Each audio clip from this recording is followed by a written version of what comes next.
नमस्कार। न्यूज के इकलौते फैमिली शो न्यूज की पाठशाला में आप सभी का बहुत स्वागत। मैं हूं सुशांत सिन्हा। ये वो पाठशाला जहां सबकी क्लास लगती है। और सबसे पहले रोज की तरह आपको बता दूं कि आज पाठशाला में क्या क्या है और कौन कौन सी क्लास लगेगी। पाकिस्तान का नया रोना, मोदी ने ट्रेन हाईजैक करा दिया। इसका सच क्या निकल कर आया है वो आपको दिखाऊंगा। भारत से हर युद्ध हारने वाली पाकिस्तानी फौज अब बलूच आर्मी के हाथों कैसे पिट रही है, आज ये भी दिखाऊंगा। हाईजैक हुई ट्रेन की वो तस्वीरें आ गई जिनसे पाकिस्तान की और छीछालेदर हो रही है, वो भी दिखाऊंगा। और पीएम मोदी, अजीत डोभाल और इंटरनेशनल जासूसों की ऐसी डील, चीन पाकिस्तान दोनों कैसे निपट जाएंगे, इसका भी चैप्टर है। इसके अलावा यूपी से लेकर बिहार तक जुमे के दिन होली पर ऐसा बवाल कि सुनकर चेहरे का रंग उड़ जाएगा। इंडी वाले चिल्लाते रह गए, सीएम योगी ने मस्जिदों को तिरपाल से क्यों ढकवा दिया। राष्ट्रपति भवन, संसद भवन और महाकुंभ की जमीन के बाद वक्फ बोर्ड ने अब कहां नया दावा ठोक दिया है, यह भी दिखाऊंगा। इलाहाबाद हाईकोर्ट ने संभल की शाही जामा मस्जिद की रंगाई पुताई के लिए आंशिक मंजूरी दे दी है। आदेश के मुताबिक मस्जिद की बाहरी दीवारों पर रंगाई पुताई करने की अनुमति मिल गई है। रंगाई पुताई का काम एएसआई की निगरानी में होगा, जिसका खर्च मस्जिद कमेटी को देना होगा। हाईकोर्ट ने कहा है कि मस्जिद की बाहरी दीवार पर लाइटिंग भी लगाई जा सकती है, लेकिन बिना किसी ढांचे को नुकसान पहुंचाए। होली के मौके पर यूपी में सीएम योगी आदित्यनाथ ने महिलाओं को बड़ा तोहफा दिया है। यूपी सरकार ने उज्ज्वला योजना की तहत महिला लाभार्थियों को मुफ्त सिलेंडर देने का ऐलान किया। यूपी सरकार के ऐलान के बाद 1,86,00,000 परिवारों को फायदा होगा। दिल्ली में बांग्लादेशी घुसपैठियों और रोहिंग्या की पहचान के लिए पुलिस का एक्शन जारी है। ऐसे ही एक ऑपरेशन में दिल्ली पुलिस ने अवैध रूप से रह रहे 21 बांग्लादेशियों को गिरफ्तार किया है। ये सभी लोग अवैध रूप से भारत आए थे और फर्जी दस्तावेजों के आधार पर रह रहे थे। 21 बांग्लादेशियों के अलावा दिल्ली पुलिस 10 लोगों के डॉक्यूमेंट्स भी वेरीफाई कर रही। उपराष्ट्रपति जगदीप धनखड़ को एम्स से छुट्टी मिल गई है। 9 मार्च को सीने में दर्द की शिकायत के बाद उन्हें एम्स में भर्ती कराया गया था। डॉक्टर्स के मुताबिक इलाज के बाद उन्हें आराम मिला है। हालांकि डॉक्टर्स ने जगदीप धनखड़ को कुछ दिनों तक आराम करने की सलाह दी। पाकिस्तानी सेना और पुलिस दोनों ने जनता पर अत्याचार किए, महिलाओं और बच्चों के साथ दुष्कर्म किया, हजारों लोगों का अपहरण। सेना के जवान जो है वो बिना किसी कारण लोगों को गोली मार देते हैं। विरोध करने पर लोगों को जबरन जेल में ठूंस दिया जाता है। इन इलाकों के संसाधनों को सरकार और सेना लूट रही है। स्थानीय लोगों को इन संसाधनों का कोई फायदा तक नहीं मिलता। आप खुद सोचिए, अगर किसी भी इलाके में लोगों के साथ इस तरह का बर्ताव होगा, ऐसे हालात बना दिए जाएंगे, तो विद्रोह नहीं करेगा तो क्या करेगा। यानी पाकिस्तान का नक्शा बदलने की पूरी संभावना दिख रही है। अगर पाकिस्तान से बलूचिस्तान, सिंध, खैबर पख्तूनख्वा अलग हो जाते हैं और पीओके वापस भारत के साथ मिल जाता है, तो पाकिस्तान के पास सिर्फ पंजाब प्रांत बचेगा। ये देखिए, सब निपट जाएगा भाई। मैं कहा ना, पिज्जा वाला हाल हो जाएगा। कुछ ट्राइबल इलाके बच जाएंगे। यही पाकिस्तान की सरकार और सेना की सबसे बड़ी टेंशन है। बलूचिस्तान और खैबर पख्तूनख्वा के तो कई इलाके ऐसे हैं जहां विद्रोहियों का पूरी तरह से कंट्रोल हो चुका है। आने वाले समय में विद्रोह की आग और भड़कने की आशंका से शहबाज शरीफ को खतरा दिखने लगा है। पाकिस्तान का आज जो हाल है उसके लिए वो खुद जिम्मेदार है, लेकिन हर बार की तरह वो चिल्ला रहा है मोदी मोदी और भारत भारत। अभी तो उसे चिल्लाने और छाती पीटने के और मौके मिलने वाले, और इसमें इसका साथ चीन भी दे सकता है, क्योंकि पीएम मोदी ने गेम चेंजर मीटिंग भी बुला ली। भारत में ऐसा काम होने जा रहा है जिस पर अब पूरी दुनिया की नजर है। भारत में दुनिया के प्रमुख देशों के इंटेलिजेंस चीफ सिक्योरिटी कॉन्क्लेव में शामिल होने आ रहे हैं। अमेरिका की नेशनल इंटेलिजेंस डायरेक्टर तुलसी गबार्ड भारत आ रही हैं। तुलसी गबार्ड पहले ही डीप स्टेट के खिलाफ मोर्चा खोले बैठी हैं। ब्रिटेन और कनाडा के इंटेलिजेंस चीफ भी भारत आ रहे हैं। ऑस्ट्रेलिया, न्यूजीलैंड और जर्मनी के इंटेलिजेंस चीफ भी भारत आ रहे हैं। कुल मिलाकर 20 से ज्यादा देशों के इंटेलिजेंस चीफ और सुरक्षा अधिकारी भारत आ रहे हैं। 16 मार्च को इस सिक्योरिटी कॉन्क्लेव की अध्यक्षता भारत के एनएसए अजीत डोभाल करेंगे। सभी देश खुफिया सूचनाएं और जानकारी साझा करने पर चर्चा करेंगे। डीप स्टेट, पाकिस्तानी आतंकी और खालिस्तान के खिलाफ भारत की लड़ाई को मजबूती मिलेगी। ग्लोबल स्पाई चीफ के इस महासम्मेलन में पाकिस्तान में हाहाकार मचा दिया है। चाहे पाकिस्तान के आतंकी हों या फिर खालिस्तानी एलिमेंट्स या फिर चीन की चाल, सभी का इलाज अब और ज्यादा आसान हो जाएगा, ऐसा लगने लगा है। हालांकि बलूचिस्तान वो इलाका है जो पाकिस्तान में शुरू से शामिल नहीं था। जब भारत का बंटवारा हुआ तो पाकिस्तान बना। उस समय बलूचिस्तान आजाद मुल्क रहना चाहता था, लेकिन पाकिस्तान ने उस 1948 में सेना भेजकर बलूचिस्तान पर कब्जा कर लिया। उसके बाद से ही बलोच लोग अपनी आजादी के लिए संघर्ष कर रहे हैं। बहुत लोग नहीं जानते होंगे कि बलूचिस्तान भारत के साथ मिल जाना चाहता था, लेकिन तत्कालीन प्रधानमंत्री नेहरू ने यह प्रस्ताव स्वीकार नहीं किया। इसके बारे में कैबिनेट सेक्रेटरी रहे तिलक देवेशर ने अपनी किताब पाकिस्तान द बलूचिस्तान कॉनंड्रम में इसके बारे में लिखा है। उसके मुताबिक बलोच नेता खुदादाद खान ने अंग्रेजों से बलूचिस्तान की आजादी की संधि की थी। 1946 में जवाहरलाल नेहरू ने बलूचिस्तान की आजादी को नकार दिया। अंग्रेजों के जाने के साथ ही बलोचों ने अपनी आजादी की घोषणा कर दी। पाकिस्तान ने यह बात मान ली थी, लेकिन बाद में पाकिस्तान मुकर गया। 1948 में सेना भेजकर पाकिस्तान ने बलूचिस्तान को अपने साथ मिला लिया। 1948 में ही पाकिस्तान ने बलोच नेता खुदादाद खान को गिरफ्तार भी कर लिया। खुदादाद खान से जबरन पाकिस्तान में विलय के समझौते पर साइन करवाया गया। यानी अगर उस समय भारत के नेताओं ने दूरदर्शिता दिखाई होती, नेहरू ने दूर की सोच ली होती, तो आज बलूचिस्तान पाकिस्तान का हिस्सा नहीं बल्कि एक आजाद देश होता। और बात सिर्फ यह नहीं थी कि नेहरू ने बलूचिस्तान की आजादी को नकार दिया था। असली कहानी तो इसके बाद की है। तिलक देवेशर ने अपनी किताब पाकिस्तान द बलूचिस्तान कॉनंड्रम में यह लिखा है कि मार्च 1948 में ऑल इंडिया रेडियो पर एक प्रेस कॉन्फ्रेंस का प्रसारण हुआ। प्रेस कॉन्फ्रेंस में कहा गया था कि खुदादाद खान भारत में बलूचिस्तान का विलय कराने के लिए तैयार थे। विलय के प्रस्ताव पर तत्कालीन पीएम नेहरू ने मना किया। हालांकि बाद में नेहरू ने प्रेस कॉन्फ्रेंस में इन बातों से पल्ला झाड़ लिया। नेहरू ने विलय की खबरों को झूठा और मनगढ़ंत बता दिया। लेकिन फिर जो आज हो रहा है वो सबके सामने। पाठशाला में अब अगली क्लास। यूपी से लेकर बिहार तक जुमे के दिन होली पर ऐसा बवाल कि सुनकर चेहरे का रंग उड़ जाएगा। इंडी वाले चिल्लाते रह गए, सीएम योगी ने मस्जिदों को तिरपाल से क्यों ढकवा दिया। राष्ट्रपति भवन, संसद भवन और महाकुंभ की जमीन के बाद वक्फ बोर्ड ने अब कहां नया दावा ठोक दिया है। अब इसका चल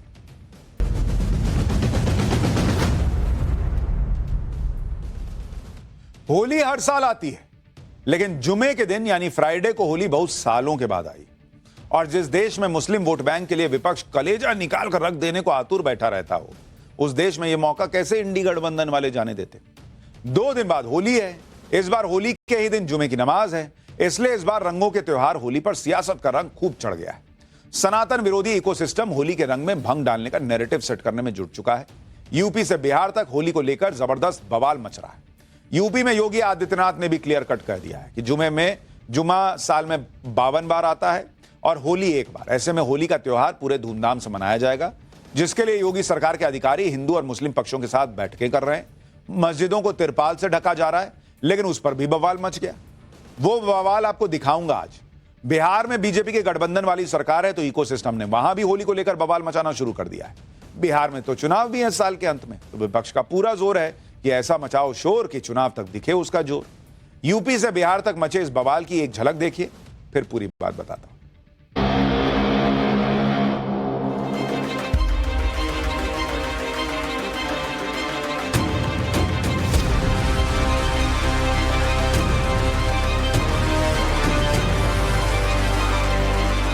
तो ये जो मस्जिदों के कवर करने की बात है, ये शर्मनाक है। चुनाव का ड्रामा है, ये विरोधी कर रहे हैं। लगातार रही है और पिछले 2-3 वर्षों से ढका जा रहा है।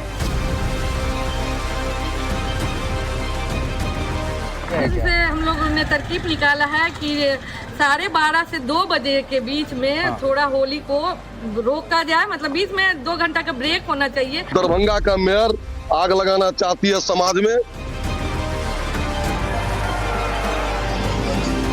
हम रंगों का त्योहार मनाते हैं, अगर उनको वो बुरा मानते हैं, अगर लग जाएगा तो हो हंगामा होगा, इसलिए घर में ही रहे। ये बिहार है, बछौल समझ लो तुम। यहाँ एक मुसलमान भाइयों की रक्षा 5-5, 6-6 हिंदू करेंगे। या शांति व्यवस्था को भंग करने की दुस्साहस करेंगे, उनको कानून का कील ठोक दिया जाएगा। यूपी से बिहार तक होली को लेकर बवाल इसलिए मचा हुआ है क्योंकि इस देश में एक वर्ग ऐसा है जिसे हर चीज से दिक्कत है। महाकुंभ में भीड़ उमड़ी तो दिक्कत, चैंपियंस ट्रॉफी की जीत पर जश्न मना तो दिक्कत, होली मनाओ तो दिक्कत। और यूपी में तो ऐसा लग रहा है कि योगी आदित्यनाथ के विरोध में हर अच्छी चीज का विरोध करने की परंपरा चल रही। पहले संभल में होली की तैयारियों पर सवाल उठाया गया, अब संभल समेत दूसरी जगहों पर होली के मौके पर मस्जिदों को तिरपाल से ढके जाने के पर बवाल हो रहा है। दरअसल यूपी में शाहजहांपुर से संभल तक होली के मौके पर मस्जिदों को तिरपाल से ढका जा रहा है। यह तस्वीर देखिए। सीएम योगी की मंशा है कि शांति और सौहार्द के साथ होली का त्योहार मनाया जा सके, रंग गुलाल उड़ने पर किसी तरह का माहौल ना बिगड़े, इसलिए होली के जुलूस के रास्तों में पड़ने वाले मस्जिदों और मजारों को तिरपाल से कवर किया जा रहा है। कि भाई आपको अगर रंग से दिक्कत है तो रंग नहीं पड़े। अच्छा, ऐसा भी नहीं है कि योगी आदित्यनाथ ने मस्जिदों को तिरपाल से ढकने की कोई नई परंपरा शुरू की है। शाहजहांपुर में तो मस्जिदों को बीते कई सालों से होली के दिन तिरपाल से ढका जाता है। इसकी पूरी डिटेल भी जान लीजिए। शाहजहांपुर में होली के मौके पर 67 मस्जिदों और मजारों को तिरपाल से ढका जा रहा है। दरअसल शाहजहांपुर में होली के मौके पर हर साल लाट साहब का जुलूस निकलता है। लाट साहब के जुलूस की यह परंपरा आजादी से कई साल पहले शुरू हुई थी। इसमें अंग्रेजों के क्रूर शासन के विरोध में एक शख्स को लाट साहब बनाकर भैंसा गाड़ी में बैठाकर पूरे शहर में घुमाते हैं। लाट साहब के जुलूस के रूट पर पड़ने वाली मस्जिदों और मजारों को तिरपाल से कवर किया जाता है। यानी हर साल होता है, और ऐसा इसलिए किया जाता है ताकि मस्जिदों की दीवारें जो हैं उनके रंग की वजह से खराब ना हो, और इलाके के लोगों में भी इससे कुछ नया, उनको उसमें कुछ नया नहीं दिख रहा है। लेकिन जिनको हंगामा कर रहा है वो कर रहे हैं कि भाई आप देखिए ये जुलूस के शॉट आपको दिख रहे हैं। अब ये पुराना शॉट आपको दिखा रहा हूं, जो जिस तरीके का आपको लाट साहब का जुलूस निकलता है वो दिखा रहा हूं। अब इसमें भाई आदमी होली खेल रहा, रंग खेल रहा, यहां लोगों को गाने से प्रॉब्लम हो जा रहा है, विजय जुलूस से प्रॉब्लम हो जा रहा है। अब रंग पड़ेगा तो कांड होगा नहीं होगा, तो लोग भाई ढक दिया तिरपाल से कि भाई आप मस्जिद सेफ रहे, सुरक्षित रहे, कोई रंग ना लगे। लेकिन उस पर भी हंगामा। ग्राउंड जीरो से हमारे सहयोगी की रिपोर्ट देखिए, फिर आपको बताऊंगा मस्जिदों को तिरपाल से ढके जाने पर अखिलेश यादव की पार्टी कैसे योगी आदित्यनाथ को घेरने के मौके तलाशने में जुट गई। यूपी के शाहजहांपुर में होली से पहले तमाम मस्जिदों को ढक लिया जाता है। रास्ते पर इस तरह के घरों के बाहर बैरिकेड्स लगाए जाते हैं ताकि घरों के बाहर बल्लियां लगाई जाती हैं, और इस तरह से पूरे शहर में आपको बैरिकेड्स दिखाई देंगे। और साथ ही जो मस्जिदें हैं ऐसे आपको ढकी हुई दिखाई देंगी। हालांकि ये अभी आधी ढकी हुई है, लेकिन इसे होली से पहले पूरी तरह से ढक दिया जाएगा। ये जो प्रथा है कि मस्जिदों को ढक दिया जा रहा है, घरों के बाहर बैरिकेड्स लगाए जा रहे हैं, ये पहली दफा हुआ है या पहले भी होता रहा है? पिछले कई साल से हो रहा है। क्या वजह है कि आप मस्जिदों किस तरह ढक दिया जाता है? ये क्योंकि यहाँ एक प्रथा चल रही है, जुलूस की शक्ल में होली के दिन हमारे हिंदू भाई जो हैं वो निकलते हैं यहाँ पर से। अखिलेश यादव की पार्टी के नेताओं को शाहजहांपुर में सालों से चली आ रही परंपरा के बारे में या तो जानकारी नहीं है, या फिर योगी विरोध में इसके बारे में जानने की तकलीफ ही नहीं उठा रहे। इसलिए अखिलेश यादव की पार्टी के प्रवक्ता मस्जिदों को तिरपाल से ढके जाने को शर्मनाक बता रहे हैं। सपा प्रवक्ता को सुनिए, फिर बताता हूं कि संभल में कितनी मस्जिदों को तिरपाल से ढकने की तैयारी। तो ये जो मस्जिदों के कवर करने की बात है, ये शर्मनाक है। ये हमारे हिंदू भाइयों पे क्वेश्चन मार्क नहीं है। हिंदू भाई तो अभी देखिएगा सब मुसलमान लोग मिलकर मनाएंगे होली। हमारा सिर्फ ये कहना है कि जबरन ना आप मुसलमानों को लगाइए, ना आप मस्जिदों को फेंकिए, और सबसे इंपॉर्टेंट इवन हमारी जो हिंदू बेटियां बहनें हैं उन पे भी जबरदस्ती मत करिए। क्योंकि जब शासन प्रशासन सीओ से लेकर मुख्यमंत्री जी ये कहते हैं कि अपने घर में रहो, तो ये भी कहते हैं कि बेटियां भी घर में रहें, क्योंकि गुंडे तो बाहर रंग लेके टहल रहे होंगे। यूपी के संभल में भी होली के दिन 10 मस्जिदों को तिरपाल से ढका जा रहा है, जिसमें शाही जामा मस्जिद भी शामिल है। जामा मस्जिद के 3 तरफ से जाने वाले रास्तों पर टेंट लगाया जा रहा है। ये तस्वीर देखिए। इसी तरह होली के जुलूस के रास्तों में आने वाली दूसरी मस्जिदों को भी ढका जा रहा है। संभल में जिन मस्जिदों को तिरपाल से ढका जा रहा है उनमें शाही जामा मस्जिद है, फिर एक रात वाली मस्जिद है, उसको भी ढक रहे हैं, और कोतवाली वाली मस्जिद, लडानिया मस्जिद, खजूर वाली मस्जिद, अनारों वाली मस्जिद, पाटों वाली मस्जिद, गोल दुकान वाली मस्जिद, गुरुद्वारा के पास वाली मस्जिद, ये सबको ढकने का प्रयास हो रहा है कि भाई कोई एक तो या तो आप कह दीजिए कि हमको कोई दिक्कत नहीं है रंग से, तो खुला रहेगा। अब कोई रंग ना पड़े, एक बूंद एक छींटा ना पड़े और उसके बाद कांड ना हो जाए, भाई इससे अच्छा ढक दो। लेकिन इसके लिए प्रशासन ने संभल में हिंदू और मुस्लिम दोनों पक्षों के साथ बैठक भी की। बैठक में सहमति बनने के बाद ही मस्जिदों को ढकने का फैसला हुआ है।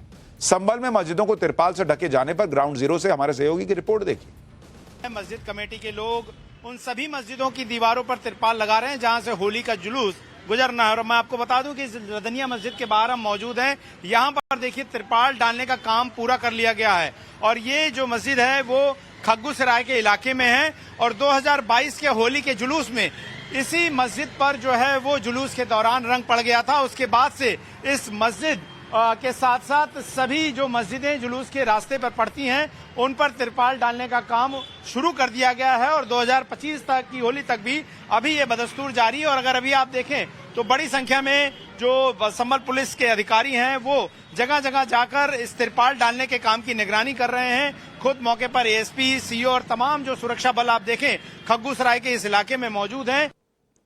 ऐसा नहीं है कि संभल में भी पहली बार मस्जिदों को होली पर तिरपाल से ढका जा रहा है। प्रशासन का दावा है कि संभल में भी होली पर मस्जिदों की दीवारों को रंग से बचाने के लिए उन्हें तिरपाल से ढकने की परंपरा रही। संभल के एसपी को सुनिए, फिर बताऊंगा बिहार में होली पर क्या बवाल मच गया है। परंपरागत रूप से वहां भी पीछे की तरफ से ढका जाता है और पूर्व की भांति उसे इस बार भी ढका जाएगा और इसकी तैयारी कर ली गई। क्या पहले भी इससे पहले इस तरह से ढकने की परंपरा रही है संभल में? बिल्कुल लगातार रही है और पिछले 2-3 वर्षों से ढका जा रहा है और जामा मस्जिद के पीछे का जो भाग है उसको भी ढका जाता है। इस बार भी यही किया जाएगा। अब यह भी देखिए कि होली पर मस्जिदों को ढके जाने पर वो इकोसिस्टम बवाल कर रहा है जिसका इससे कोई लेना देना ही नहीं है, जबकि जिन इलाकों में मस्जिदों को तिरपाल से ढका जा रहा है वहां के लोग खुद बता रहे हैं कि भाई ये सिलसिला तो कई सालों से चला आ रहा है। पब्लिक को सुनिए ना भाई, पब्लिक खुद बता रही है कि भाई अब होता रहा है, इसमें नया क्या है। लेकिन भाई ये वीडियो फोटो वायरल करो, देश भर के मुसलमानों को भड़काओ कि देखो देखो क्या हो रहा है मोदी योगी के राज में। आपको बताऊंगा होली पर दिए बयान के लिए संभल के सीओ अनुज चौधरी को टारगेट करने वाला कैसे खुद टारगेट बन गया, और जरा सुनिए क्या पब्लिक बता रही है। वैसे 2-1 साल से हम ये देखना कि ये अपना प्रशासन अपना आदमी भेजते हैं, पन्नी ठंडी से पन्नी तिरपाल उरपाल उससे ही ढकवा दें। इस साल भी अगर ढकना चाहे ठीक है, नहीं ढकना चाहे तो भी ठीक है। कई साल से ढका जाता है ना, अब तो बराबर है और इसी में ढकते हैं जिसके रंग में पड़ जाए, इस वजह ढका जाता है। कितने समय से इसको ढका जा रहा है? कई साल हो गए लगभग। यूपी में मस्जिदों को तिरपाल से ढके जाने से पहले कुछ लोगों ने संभल के सीओ के बयान पर भी खूब बवाल मचाया, जबकि खुद सीएम योगी ने भी सीओ के बयान का समर्थन किया था। कहा था कि सीओ के कहने का मतलब सिर्फ इतना था कि जुमा जो है वो साल में 52 बार आता है और होली एक बार, इसलिए होली पर माहौल बिगाड़ने की कोशिश न की जाए। लेकिन संभल के सीओ के बयान पर विरोधियों ने लोगों को ऐसा उकसाया कि मुजफ्फरनगर के रहने वाले आबाज ने सीओ को धमकाने वाले अंदाज में ट्वीट कर दिया।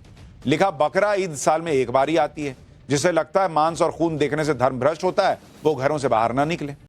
लेकिन शायद आवाज भूल गया कि वो योगी के यूपी में रहता है। इधर उसने ट्वीट किया, उधर योगी की पुलिस एक्टिव हुई और अब सलाखों के पीछे पहुंच चुका आवाज माफी मांगता नहीं थक रहा, दूसरों को भी समझाने की बात कर रहा है।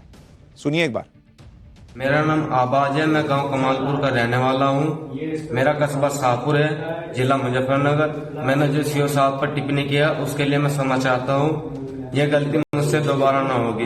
मैं पुलिस महकमे का सम्मान करता हूं, कृपया मुझे माफ कर दे। दोबारा ये टिप्पणी कभी नहीं होगी और आगे से मैं सबको समझाऊंगा कभी ऐसे टिप्पणी ना करें। भाई एक होली वर्सेस 52 जुमे पर जो बवाल मचा है वो सिर्फ यूपी तक केंद्रित नहीं है, बिहार में भी इसकी एंट्री हो गई। बिहार में इस साल के अंत तक विधानसभा चुनाव होने, ऐसे में विपक्ष का पूरा जोर है कि होली पर ऐसा शोर मचाओ कि उनका वोट बैंक खुश हो जाए, बीजेपी का साथ दे रहे नीतीश कुमार मुसलमान विरोधी साबित हो जाए। बिहार में बीजेपी विधायक हरिभूषण ठाकुर ने होली पर संभल के सीओ अनुज चौधरी के बयान को क्या दोहराया, आरजेडी नेता तेजस्वी यादव का रंग ही उड़ गया। तेजस्वी यादव ने बीजेपी विधायक के बयान के बहाने नीतीश कुमार को घेर लिया, कह रहे हैं कि बिहार है, यहां मुसलमानों को कोई डरा नहीं सकता। आप भी सुनिए बीजेपी विधायक ने क्या कहा और उस पर तेजस्वी यादव क्या बोल रहे हैं। 52 जुम्मा होता है, हमारा उस दिन जुम्मा है, हमारा अब होली है, पवित्र त्योहार है, साल में एक बार आता है, हम रंगों का त्योहार मनाते हैं। अगर उनको वो बुरा मानते हैं, अगर लग जाएगा तो हो हंगामा होगा, इसलिए घर में ही रहे। अगर बड़ा दिल हो तो बाहर आवे, अगर रंग भी लग जाए तो कोई बात नहीं है। जिस तरीके से भाजपा के एक विधायक ने, जिसका नाम बछौल है, उसने बयान दिया है मुसलमान भाइयों के प्रति कि भाई मुसलमान भाई जो हैं होली में बाहर ना निकले। ये कौन बछौल या उनके पिताजी के बाप का राज है क्या? ये है कौन बछौल? कैसे इस तरह का बयान दे सकता है? और सरकार के मुख्यमंत्री कहाँ है? अचेत अवस्था में है। ये बिहार है, बछौल समझ लो तुम। यहाँ एक मुसलमान भाइयों की रक्षा 5-5, 6-6 हिंदू करेंगे। और यही नहीं, तुम जैसे, तुम्हारे बाप तो गरिया जैसे बहुत लोग आए, सब लोगों को बिहार ने निपटा दिया। बिहार के दरभंगा की मेयर अंजुम आरा भी होली पर छिड़े घमासान में कूद पड़ी। उन्होंने जुमे की नमाज के लिए होली पर 12:30 बजे से 2 बजे तक ब्रेक लगाने की मांग कर दी। दरभंगा की मेयर के इस बयान को बीजेपी ने आतंकवादी सोच वाला बयान बता दिया। सुनिए दरभंगा की मेयर ने क्या कहा और उस पर बीजेपी ने कैसे पलटवार किया। फिर बताऊंगा कि मेयर के बयान पर छिड़े संग्राम पर बीजेपी की सहयोगी जेडीयू को क्यों सफाई देनी पड़ गई। से हम लोगों ने तरकीब निकाला है कि 12:30 से 2 बजे के बीच में थोड़ा होली को रोका जाए, मतलब बीच में 2 घंटा का ब्रेक होना चाहिए, क्योंकि देखिए जुम्मा का टाइम तो जो है आगे जा नहीं सकता है। इसीलिए जैसे हम लोग भी जो है रमज़ान में अगर मुहर्रम पड़ गया है तो हम लोग ने टाइम टेबल थोड़ा चेंज किया है। बस सभी लोग से आग्रह यही रहेगा कि 12:30 से 2 बजे के बीच थोड़ा सा होली का कार्यक्रम जो है मस्जिद और जहाँ पे नमाज पढ़ने जाते हैं लोग उससे थोड़ा दूरी बना के अपना। दरभंगा का मेयर आग लगाना चाहती है समाज में, और मैं पूछना चाहता हूं उन लोगों से जो मेरे वक्तव्य पर तरह तरह की बातें कर रहे थे, आज उनकी जुबान क्यों बंद है, जुबान क्यों नहीं खुल रहा है? वो आग लगाना चाहती है और होली धूमधाम से मनेगा, कोई माई का राज बिहार में होली को रोक नहीं सकता। जुमे के दिन होली क्या पड़ गई, बिहार से यूपी तक बवाल मचा हुआ है। कहने को तो इस देश में गंगा जमुनी तहजीब है, सालों से हिंदू मुसलमान साथ रहते हैं, तो भाई मुसलमानों को तो खुद सामने आकर कहना चाहिए कि भाई रंग लग ही गया तो क्या हो गया। ऐसा कितने ही मुसलमान होते हैं जो होली खेलते हैं, लेकिन पॉलिटिक्स के चक्कर में जो है ना, कई बार दिमाग में इतना जहर भर देते हैं लोग कि कई मुसलमानों को यह भी लग रहा है बाप रे बाप सही में हमको टारगेट किया जा रहा है। दूसरी तरफ आप देखिए, वक्फ संशोधन बिल के खिलाफ मचे बवाल के बीच वक्फ की संपत्ति पर दावे का नया मामला आ गया। वक्फ की प्रॉपर्टी की लिस्ट इतनी तेजी से लंबी हो रही है कि ऐसा लग रहा है जैसे अगली होली तक तो पूरे देश की वक्फ की प्रॉपर्टी, पूरा देश ही वक्फ की प्रॉपर्टी घोषित हो जाएगी। क्योंकि अभी तक तो सभी को यही पता है कि देश में रेलवे और आर्मी के बाद सबसे ज्यादा जमीन वक्फ बोर्ड के पास है, लेकिन आए दिन कोई ना कोई मुस्लिम नेता या मौलवी वक्फ की संपत्ति को लेकर अपने दावे ठोक देता है। ना पेपर है, ना कोई सबूत है, बस मुंह उठाया और वक्फ की संपत्ति करार दे दिया। भाई चाहे वो राष्ट्रपति भवन हो, भाई उसको बोल चुके कि वक्फ की जमीन पर है। देश की नई संसद की बिल्डिंग को पे दावा ठोक दिया। यहां तक कि प्रयागराज में हुए महाकुंभ की जमीन पर भी वक्फ के होने का दावा ठोका जा चुका है। अब इस लिस्ट में एक नया नाम जुड़ गया है, ईडन गार्डन्स का। देश के सबसे पुराने क्रिकेट स्टेडियम में से एक ईडन गार्डन पर अब दावा किया गया है। असदुद्दीन ओवैसी के नेता इमरान सोलंकी ने दावा किया है। इमरान सोलंकी ने न सिर्फ यह दावा किया कि ईडन गार्डन वक्फ बोर्ड की जमीन पर बना है, बल्कि यह दावा भी कर दिया कि राज्य की ममता सरकार इसका किराया भी देती है। सुनिए इमरान सोलंकी ने क्या कहा, उसके बाद बताऊंगा किसने इमरान सोलंकी से ईडन गार्डन्स के कागजात मांग लिए। सामने है सर, मैडम डेटा सामने है। 8,000 जो स्टेट है वो इंक्रोच हो चुका ऑलरेडी। बंगाल आप हम जहां खड़े हैं, फोर्ट विलियम वक्फ का है, ईडन गार्डन वक्फ बोर्ड में वक्फ स्टेट में आता है। तो यहाँ का जो रेंट है ना मंथली, वो 169 रुपीज शायद है। 105 प्रॉपर्टी हमारी पार्कशीट में है। जो वक्फ का लॉ है, आप 6 मंथ अपने पास रख नहीं सकते। आपको वक्फ मुस्लिम मुतौली में देना पड़ेगा आपको, वो सालों साल से पड़ी हुई है। तो ये बोलने वाला कोई नहीं है। अब हम बोलेंगे, आप देखिएगा काम भी होगा। हाँ, ये 2595 जो एकड़ जमीन है ना, वो पूरी वक्फ की है इस तरफ की। ईडन गार्डन्स पर दावे के मामले में वक्फ बोर्ड की तरफ से कोई बयान सामने नहीं आया है। अभी तो यह दावा AIMIM की पार्टी की तरफ से किया जा रहा है। निशाने पर बीजेपी नहीं है, बल्कि इस बार AIMIM के निशाने पर बंगाल की ममता सरकार है। AIMIM नेता इमरान सोलंकी के मुताबिक ममता बनर्जी की सरकार ने आज तक कोई एक्शन नहीं किया, इसलिए वक्फ की प्रॉपर्टी पर जो कब्जा हुआ है वो बंगाल में किसी भी बीजेपी शासित राज्य से ज्यादा है। अब इसे ओवैसी की पार्टी की मजबूरी ही कहेंगे कि बंगाल में पैर जमाने के लिए ममता बनर्जी का विरोध करना पड़ रहा है और बीजेपी को लेकर बैलेंस बनाना पड़ रहा है। हालांकि सवाल उठाए हैं तो सबूत भी देने होंगे। ईडन गार्डन्स पर पिछले 27 साल से खेल रहे इंटरनेशनल क्रिकेटर अशोक डिंडा ने AIMIM से कागज मांग लिए। बोले कागज कहां है, दिखाओ ना। 27 साल ईडन गार्डन्स के साथ जुड़ा हुआ हूँ, बहुत सारे मैचेस खेला। मुझे जितना मालूम है वहाँ का वो फोर्ट विलियम का अंडर में है। ये इवन पूरा जो मैदान है ये पूरा फोर्ट विलियम का अंडर में है और उन्हीं के ही अंडर में है, आर्मी के अंडर नहीं है। सो ये जो अभी जो दावा कर रहा है, सो उनको बोलिए पेपर देने के लिए, पेपर दिखाने के लिए। ये सब बात फैला के पब्लिक और मीडिया में जाने की जरूरत नहीं है। पेपर दिखा के आप सुप्रीम कोर्ट में जाइए, वहां पर केस जीत के आइए।